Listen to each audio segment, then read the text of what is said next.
Hello again. So we are in exercise number 4, which is a triangular arbitrage exercise. This comes from the early second partial. So it's almost 2 months ago. So let's review this exercise. It's very simple. Now we are really good with bid and ask, so I think it shouldn't be a problem. This is triangular arbitrage with bid and ask, so something else important about this exercise. So remember the rules from the triangle with bid and ask. First, that because we have bid and ask is not worth to calculating a cross rate, because it's not possible because we have bid and ask, so we can't calculate the cross rate. So we jump straight ahead to the simulations of the two strategies. But because we have bid and ask, we have to do the two strategies, right? So we have one way in the triangle and the other way in the same triangle. I will try to write down in here that triangle thing, because I will start in dollars, because I have $1 million, that's my initial fund.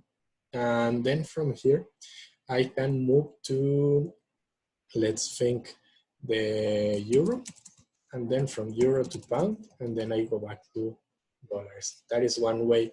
And the second way, I will write it in here, it's starting dollars, and instead of going to euro, I go to pounds, and from pounds, I go to euro, and then I go back to dollars. So those are the two options. Let's begin with this one, and I will step by step, so you can check with me if you are correct. So step number 1 will be buying euros. So I have $1 million. I have $1 million. I will write in here so it can get easier to do the calculation in here in Excel. I had it in here, but I will just write down the numbers so it's easier. So buying euros, I have $1 million and I need to convert my dollars to euros. So I have $1 million and I need to convert that to euros. So I will have to use either one of these two, right? Because I have dollars and euros. I need the currency at the bottom. I need euros. So that means I need ask.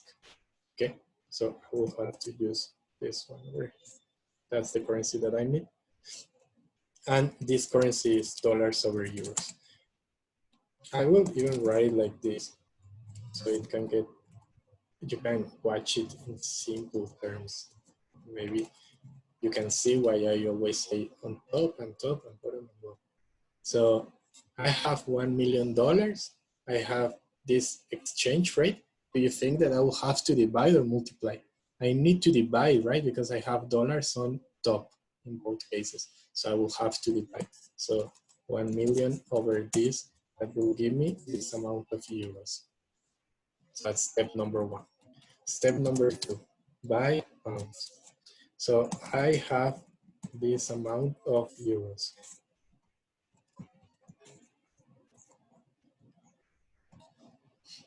So now I have to think which rate will I use to convert my euros to pounds. So it will be either one of these two.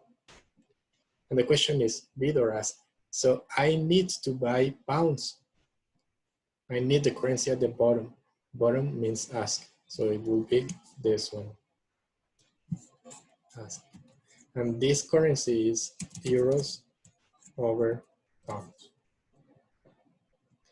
So as you can see, again, I have euros and euros on top, so I need to divide to get pounds.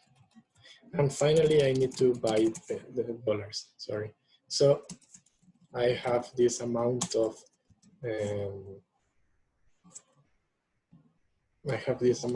pounds, and I need to convert that to dollars. So let's think. I need to use one of these two rates. So I will have to use bid because now I need dollars and dollars is on top. Top equals bid. So I will have to use this. And it will be USD over GBP. Sorry, let me write it in the way I was writing the others. So it will be here when I have to move.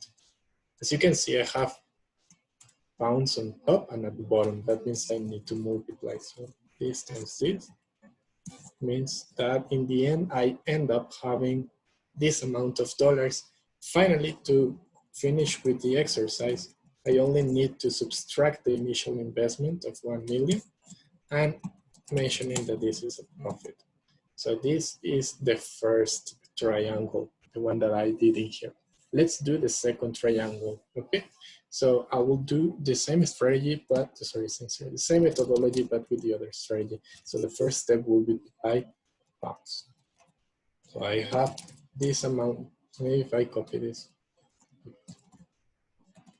I have this amount of dollars, and I will have to choose the correct rate. So it will be one of these two because I need to buy pounds. And since I need pounds, which is the currency on the right, I will have to use this one, the ask.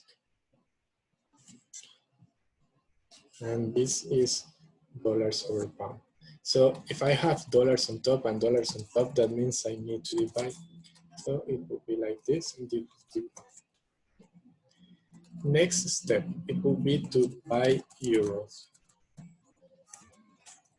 So I have this amount of pounds.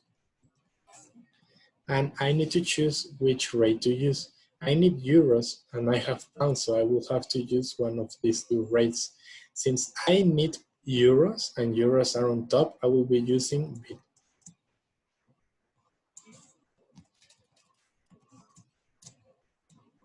And this is euros over pound. Since I have pounds on top and pounds at the bottom, I need to multiply because they are crossed. So this will give me this amount of euros. And finally, the last step is to go back to the US and buy dollars. And how many euros do I have? I have 726. So,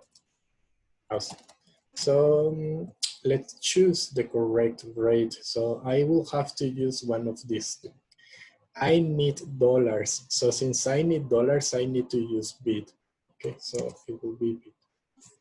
And the rate is in terms of dollars over euro. So I have euro on top and euro at the bottom. I need to multiply.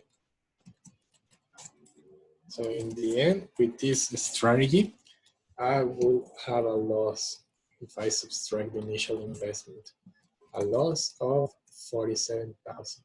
So in the end, the conclusion will be that I prefer to do the first strategy, this one, dollars, euros, and pounds, and then go back to the US. But remember, it's very important that you do both because we didn't know if this will give you a profit higher than this. That's why we had to do the second, and in the end, we finished like this. This is the downside from the bid and ask triangle because we have to do the two. Remember, when we don't have bid and ask, we can do it like that. I think there is a problem after this another exercise. So we are done with exercise 4.